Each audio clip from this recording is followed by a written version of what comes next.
Bonjour à tous, bienvenue pour ce nouveau podcast. Je suis Sandy. Aujourd'hui, j'ai envie de vous parler de la peur de briller. C'est un sujet qui revient souvent, qui m'a été souvent demandé. Et j'ai envie d'aborder ça aussi du point de vue métaphysique. Aujourd'hui, on va discuter tout ça avec Jérôme qui sera là sur ce podcast aujourd'hui. Bonjour à tous. On va vous faire un podcast assez spontané. On a plein de choses à vous dire. On va essayer de condenser ça. Donc, c'est tout ce qu'il y a autour de la peur de réussir, la peur de briller, la peur d'émettre sa lumière, la peur d'être vu dans tout ce que l'on est. Et c'est tellement plus large que ça. C'est un sujet qui mérite d'aller chercher plus de profondeur, d'aller voir un petit peu qu'est-ce qu'il y a là-dessous. Et notre but aujourd'hui, c'est peut-être de vous donner des petites clés, des petits déclics par rapport à ce qu'on va vous délivrer aujourd'hui. Et notamment en termes de tout ce qu'on va se raconter à propos de nous, dans cette position-là. On va parler de croyances, on va parler de métaphysique, on va aborder, moi, les outils qui m'ont aidé aussi par rapport à ça, clarifier l'émotionnel et se mettre à sa juste place, donc briller sans éblouir. Jérôme, si je te pose la question aujourd'hui en métaphysique, si je te dis j'ai peur de briller, comment tu pourrais aborder ça sur un plan des arts métaphysiques chinois? De suite, comme ça, si on parle de... Alors, il y a deux choses. Il y a la peur, qui est une émotion, et il y a briller, qui nous rapproche de l'idée du feu. En métaphysique chinoise, on va en fait créer une compréhension de l'univers basée sur les analogies, la symbolique, de l'interaction des forces primordiales de la nature. Et dans la nature, qu'est-ce qui brille et qui fait de la lumière? C'est le feu. Le feu, en métaphysique, c'est une métaphore de la chaleur, de la lumière, du rayonnement, de l'expression de soi. Et le feu, sa problématique, c'est son dosage. Le feu, c'est difficile à doser et à trop forte dose, ça peut brûler, ou ça peut éblouir, ou ça peut faire trop, souvent. Et du coup, qu'est-ce qu'on utilise pour doser? C'est l'eau, et l'eau, elle résonne avec la peur. Et donc là, il y a ces deux éléments qui viennent en opposition à ce moment-là. Et on va utiliser l'eau qui résonne avec la peur pour freiner ce développement du feu. Mais si on utilise trop d'eau, on éteint le feu. Oui, du coup, quand on dit qu'on a peur de réussir ou peur de briller, en fait, ce qu'on fait, c'est qu'on met un couvercle sur nous-mêmes. On s'éteint nous-mêmes, en fait. L'image, c'est vraiment ça en métaphysique chinoise. Okay.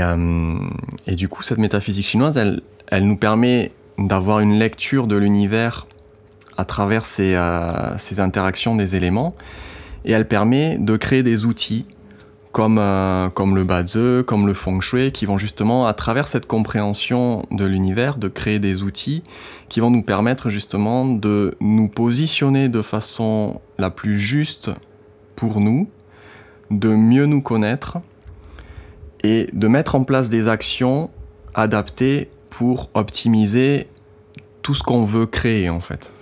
Et je trouve qu'au-delà même du Bazi et du Feng Shui qu'on pratique, c'est juste de regarder la nature et de dire « Ok, ça fonctionne comme ça ». Et nous, on fonctionne aussi comme ça. Et je trouve que c'est une façon tellement puissante et tellement simple à la fois. En fait, on a l'impression que c'est complexe. Et en fait, c'est tellement simple. C'est juste d'observer le monde qui nous entoure et de dire, OK, le soleil, c'est ça. Et comment, à l'intérieur de moi, ça fonctionne. Et c'est ça que je trouve hyper puissant. Ouais, ça revient à ce concept de base de la métaphysique qui est que l'homme, c'est un microcosme au sein du macrocosme. Et on fonctionne exactement comme l'univers fonctionne. Et donc, en observant l'univers, on peut comprendre comment nous, on fonctionne. Et dans l'univers, le feu, on l'observe surtout à travers le soleil. Et le soleil, on observe que sa qualité de chaleur et de lumière, elle varie en fonction du temps, de la journée, et des saisons, et de l'espace, de la façon dont on se positionne par rapport à lui, et de la façon dont on s'oriente par rapport à lui. Et donc nous, c'est exactement la même chose. C'est comment est-ce qu'on va se positionner par rapport à la lumière et comment on va se positionner à la fois dans le temps et à la fois dans l'espace. Et du coup, par rapport à cette peur de briller, cette peur de réussir, donc comment tu pourrais l'interpréter sur ce plan métaphysique? Donc tu parlais de la peur du regard des autres En fait, finalement, le regard des autres, c'est aussi de la lumière qui est orientée vers nous. Et de la même façon que on a peur, nous, d'être trop, de brûler, d'éblouir, le risque, c'est aussi envers nous, d'être brûlés par le regard des autres. Donc, il y a cette idée de jugement des autres, de qu'est-ce que les autres vont penser de moi, enfin, tout ce qu'on peut se raconter là-dessus, qu'on peut aller creuser. Et quand tu parles du soleil, il y a cette idée que le soleil, ça s'impose, quoi. C'est au centre du ciel, c'est... Ouais, c'est tout à fait ça. Si on décide de briller, on choisit pas qui voit notre rayonnement et qui ne le voit pas. Et donc ça peut être aussi une limitation à notre capacité à nous mettre en lumière. On va y venir après sur ça, sur qu'est-ce qui fait qu'on obscurcit parfois notre lumière. Et finalement, déjà, cet élément du feu, ça permet juste de voir un petit peu, est-ce qu'il y a des croyances autour de ça? Qu'est-ce qu'on se raconte à propos de s'imposer devant les autres? Qu'est-ce qu'on se raconte à propos d'être vu? Qu'est-ce qu'on se raconte à propos d'être peut-être jugé, d'être mis en avant? Qu'est-ce qu'on se raconte à propos de la réussite? Qu'est-ce que ça fait pour nous de réussir? Et c'est pas forcément être vu sur les réseaux sociaux ou quoi, ça peut être réussir son entreprise, ça peut être prendre une place. Moi, je pense à quand j'ai donné mes premiers cours de yoga, c'est tu prends une place de professeur aussi, d'enseignant, il y a une position de leader, on pourrait dire ça? De prendre sa place et d'expression de soi. Oui. Donc effectivement, encore une fois, le soleil, il choisit pas qui reçoit sa lumière et qui ne la reçoit pas.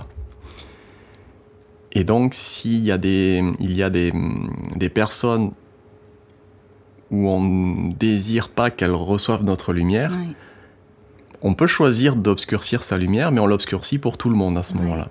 Oui, ce serait intéressant. Ce serait que, ok, j'accepte d'être vue, mais avec des conditions. Exactement. Alors qu'encore une fois, le feu, c'est une dynamique fondamentalement yang, centrifuge, qui part de nous, qui est du don, en fait. C'est une idée de don sans condition.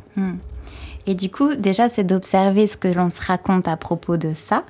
Et il y a un émotionnel qui va réagir à propos de ça. Donc, quand je vous dis, par exemple, si là, tous ensemble, je vous dis, qu'est-ce que ça te fait de briller, d'être devant, là, de briller devant les autres? Et quelle est la première émotion, des fois, qui peut venir? Est-ce que ça sert? Est-ce que c'est de la joie? Est-ce que c'est peut-être de la peur? Et juste, il y a tout un chemin à faire sur clarifier les émotions. C'est ça que tu disais, de clarifier l'émotionnel en lien avec ce que l'on se raconte à propos du fait de briller. Oui, tout à fait. En fait, on va d'abord essayer de percevoir l'émotion qui surgit en premier à l'idée de s'exposer devant le monde entier. Et associé à cette émotion, en fait, il y a une pensée ou une croyance qui interprète, qui met des enjeux, des poids sur cette idée de se mettre en lumière. Et l'idée des outils qu'on met en place, c'est justement d'aller chercher cette idée-là et de comprendre comment est-ce qu'on a construit ce schéma-là et de le reprogrammer. Et surtout quand on dit « je veux briller », ça dépend de qu'est-ce qu'on met derrière ça aussi. Parce que des fois, voilà, comme je disais tout à l'heure, briller, c'est pas forcément être à la télé. Ça peut être de briller par sa connaissance. Ça peut être... Et finalement, qu'est-ce que c'est? En tout cas, nous, de notre point de vue, c'est briller dans tout ce que l'on est. C'est-à-dire d'accepter de mettre en lumière toutes les parts de nous. Et c'est ça, c'est plutôt que de briller, d'éblouir, de faire le spectacle, ça peut être possible ça peut faire partie de nous, de faire le spectacle. Mais c'est surtout de mettre en lumière tout ce que l'on est et toutes les parts de nous et de ne pas en cacher certaines ou de montrer que celles que l'on veut, en fait. Donc, il y a des questions qui peuvent être intéressantes, c'est d'observer quelles actions je mets en place pour être vue et briller dans tout ce que je suis. Est-ce qu'au quotidien, il y a des choses là que vous mettez en place pour briller dans tout ce que vous êtes? Donc peut-être que vous avez déjà fait un chemin sur vous, que vous avez conscience de certaines choses. Et surtout, quelles sont les actions que vous mettez pour ne pas briller? Et c'est là où après, on vient chercher peut-être sur des choses au niveau du subconscient, au niveau des croyances et au niveau de cet inconscient et tout ce qu'on met un petit peu sous le tapis et qu'on n'a pas vraiment n'a pas conscience en fait. Et ce que tu disais tout à l'heure, c'est aussi à qui j'ai envie de cacher ce que je suis vraiment. Et on peut le tourner d'une autre manière, c'est quel intérêt j'ai à ne pas me montrer, Ouais. et quel intérêt j'ai à me montrer. Oui, c'est ça. Et si à l'intérieur de vous, il y a des bénéfices justement cachés à ne pas vous révéler, à ne pas être vu, ben, ça peut vous garder dans une certaine zone de confort en fait. Hein. C'est vraiment ça qu'on vient chercher à l'intérieur de nous. Donc, en tout cas, moi, il y a des outils qui m'ont vraiment aidée. Déjà, la compréhension de la métaphysique, mon thème de naissance Ba-de, donc c'est des outils de connaissance de soi. C'est toujours apprendre ces outils-là pour comprendre des mécanismes qui sont parfois inconscients. Et en tout cas, moi, la métaphysique, mon thème de naissance Ba-de, ça a été vraiment quelque chose qui m'a permis d'aller voir certains schémas. Je vous parle de ça parce que nous, c'est ce qu'on pratique et auquel on a pu avoir l'expérience et les résultats par rapport à ça. Et surtout... Ouais, c'est de comprendre comment on fonctionne et tout ce que l'on se raconte à propos de ça. Et la manière de s'exposer. C'est quoi la meilleure façon pour nous de nous montrer au monde? Et pour ça, on n'est pas tous égaux par rapport à ça. Il y en a, ça va être peut-être d'utiliser des outils différents. Comme je dis, c'est pas forcément se mettre sur les réseaux sociaux. C'est un positionnement qui est propre à chacun de nous, en fait. C'est un positionnement intérieur de c'est quoi la meilleure façon pour moi de briller, de me montrer dans tout ce que je suis.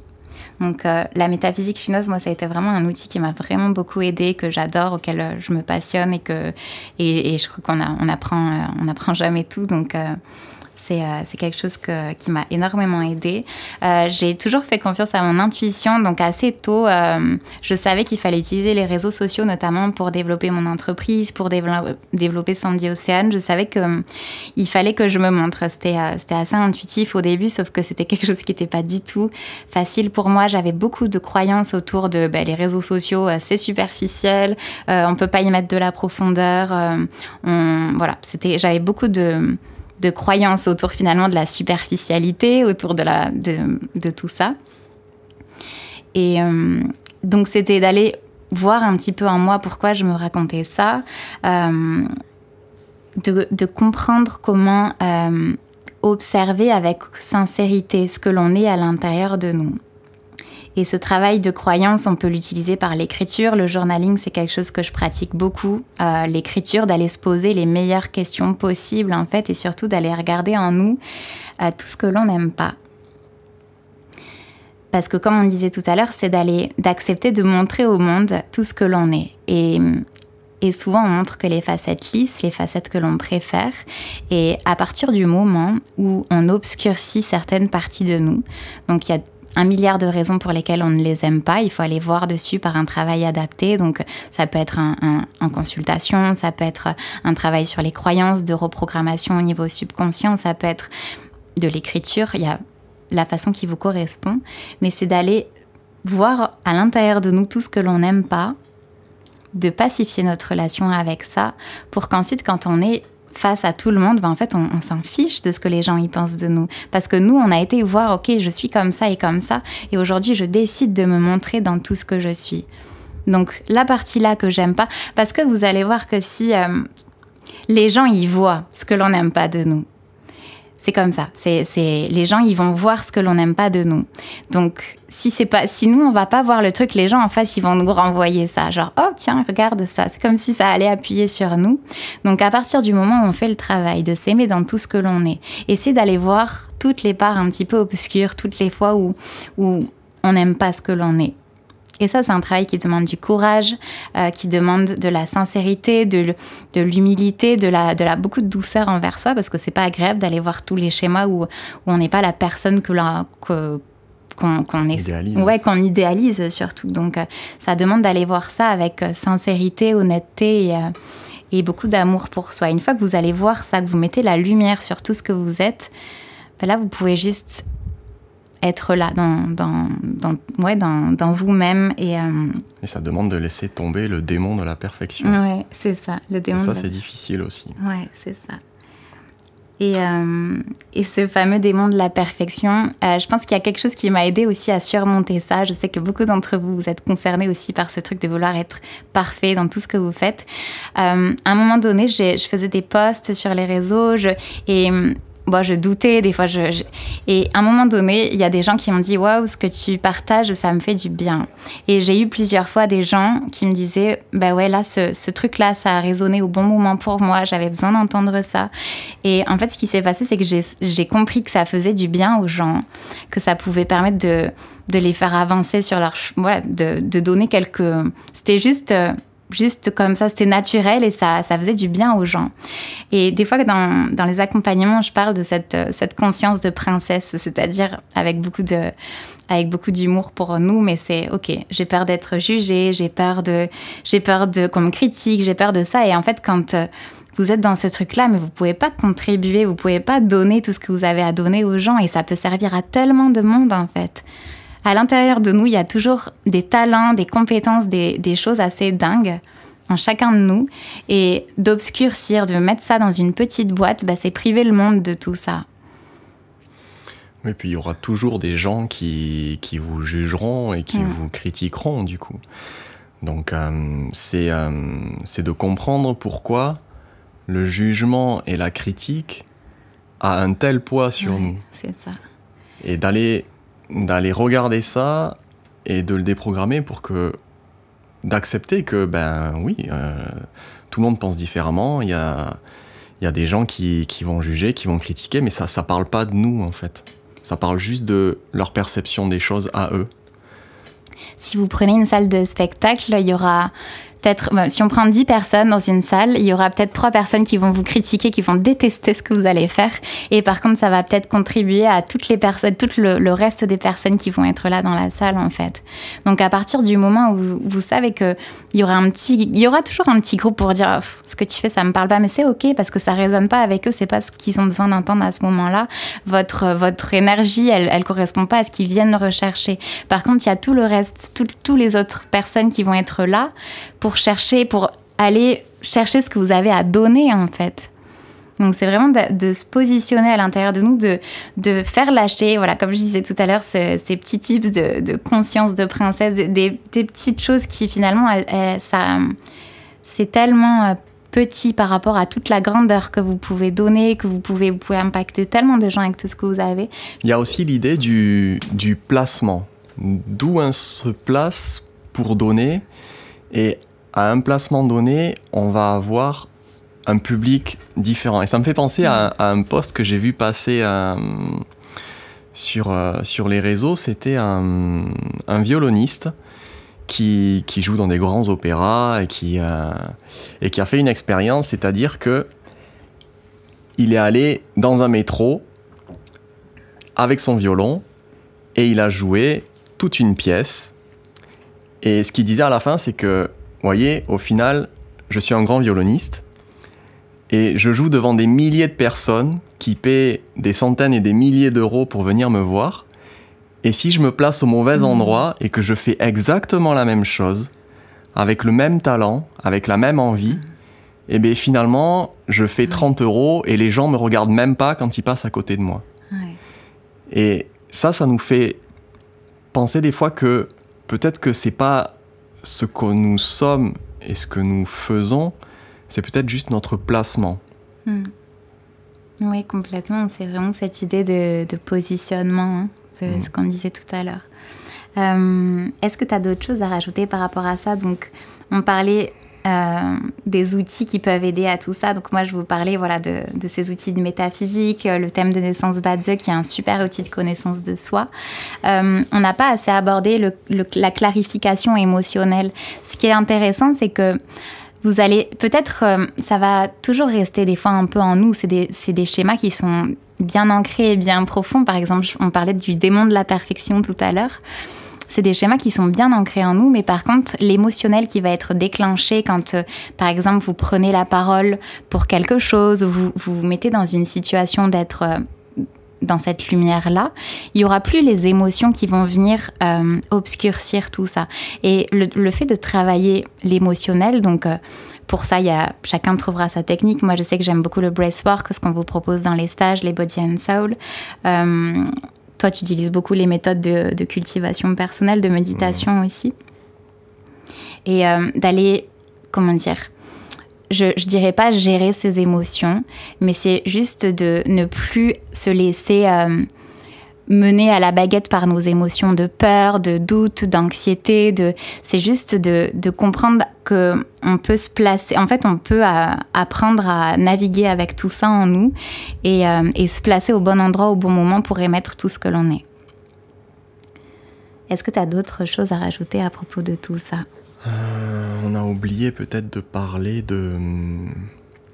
Quand il y a beaucoup de feu, dans la théorie des 5 éléments, l'élément qui est en contrainte, ça va être le métal. Et le métal, il nous parle de limites justes, de séparation et de valeurs. Et des fois, on peut avoir des croyances quant au fait que, en fait, s'exposer au feu, c'est dangereux. Parce que justement, ces limites, cette séparation qui nous protège, en quelque sorte, et vont se retrouver un petit peu blessés ou amoindris. Ouais. Et c'est aussi une autre source de peur liée à l'exposition. C'est toujours d'aller voir qu'est-ce que vous vous racontez à propos de ça, et si y a la peur du danger, et que si vous êtes vu et que c'est dangereux pour vous. Si être vu, c'est associé à... Regarder, vraiment, c'est de regarder avec sincérité tout ce que l'on se raconte à propos de ça. On peut vous accompagner sur ça, en tout cas nous, sur par exemple le thème de naissance Badze, sur les outils de libération émotionnelle, sur nos stages, sur nos ateliers, en consultation aussi. Toi, tu travailles beaucoup, Jérôme, il travaille beaucoup sur le travail de reprogrammation, déprogrammation au niveau des croyances. Et le feng shui aussi, c'est un bon outil pour cerner les problématiques et pour mettre en place des actions concrètes dans la matière. Voilà, donc ce sera tout pour aujourd'hui. Si on avait un conseil à partager aux gens qui nous écoutent aujourd'hui, ce serait quoi ? Mettez pas un couvercle sur ce que vous êtes. C'est vraiment, ça sert à rien en fait. C'est juste qu'on a tous quelque chose à émettre dans ce monde-là d'une façon différente, propre à chacun. Et ça fait tellement du bien au monde en fait, juste d'être dans tout ce que l'on est, de briller à sa juste place. Et après, on se rend compte que c'était des petits problèmes, quoi, des petites choses de « ok, je veux pas me montrer, j'ai peur du jugement » et tout. Ça devient tellement petit après. Ça demande un petit peu de détachement et d'enlever un petit peu de poids sur tout ça. Une fleur, quand elle sort, qu'elle fleurit, qu'elle est belle, qu'elle est rouge, si quelqu'un passe et dit « ah, j'aime pas les fleurs rouges », elle va pas se refermer. C'est ça. Si vous avez des questions par rapport à tout ça, n'hésitez pas à nous laisser un message en commentaire. Vos questions et vos partages, ils sont inspirants pour de futurs podcasts aussi. Et ça nous fait toujours plaisir de savoir qui est derrière aussi. Donc, c'est pas parfait, mais on s'en fout. Ouais, c'est toujours ça. Voilà, on vous laisse, on vous dit à très vite. Vous avez toutes les informations pour nous retrouver. Donc, à l'espace de soins Inatoa, avec moi, vous pouvez me prendre rendez-vous pour des consultations sur le thème de naissance Badze. On aborde un petit peu tout ça, c'est-à-dire que ça permet de comprendre un peu des schémas inconscients et on utilise la métaphysique dans cet espace pour aller un petit peu révéler tout ce que vous êtes avec, voilà, j'adore ces espaces-là et pour moi c'est vraiment un outil qui m'a profondément aidée. Vous pouvez retrouver Jérôme en consultation aussi à l'espace de soins Inatoa et on organise une retraite du 9 au 15 octobre au Maroc, donc forcément il y aura un petit peu de tout ça. On vous partagera toutes nos connaissances, tout ce qui nous inspire et on a hâte aussi de vous retrouver sur cet espace. Donc je vous dis à très vite et à très bientôt.